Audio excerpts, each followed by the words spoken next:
Tonight, bloodshed on the streets of Kazakhstan as protests take a deadly turn.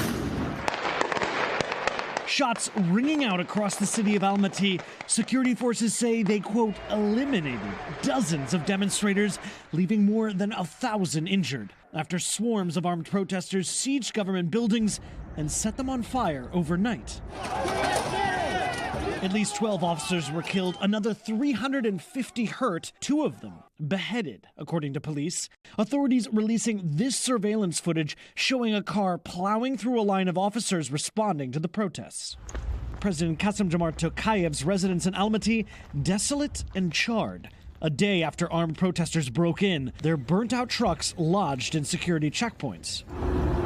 Russia and its allies sending armored vehicles and soldiers to the region. The unprecedented show of force marks the first time the Collective Security Treaty Organization, or CSTO, the Russian equivalent of NATO, has deployed troops to aid one of its member nations. This will be a big test for the CSTO, which has, in previous instances in Kyrgyzstan and in Armenia, not wanted to take on much of a role, but also a big test for Russia, whether it has the capability to stabilize the situation in a country that is quite important for its own security.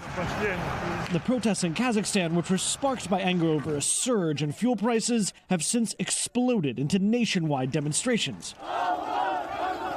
People angry over economic inequality and government corruption pouring into the streets for 5 straight days.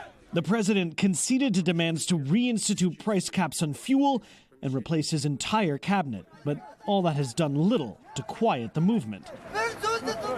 Tonight, the UN calling for restraint on all sides. People have a right to express their grievances. It needs to be done peacefully, and security forces need to protect that right. The unrest in Kazakhstan, one of the most economically and politically stable former Soviet states, now threaten to destabilize a region already reeling from similar democratic uprisings in Ukraine and Belarus, but with Russian troops on the ground and protesters not satisfied with the government's response, a peaceful end to the conflict is nowhere in sight. Matt Bradley, NBC News.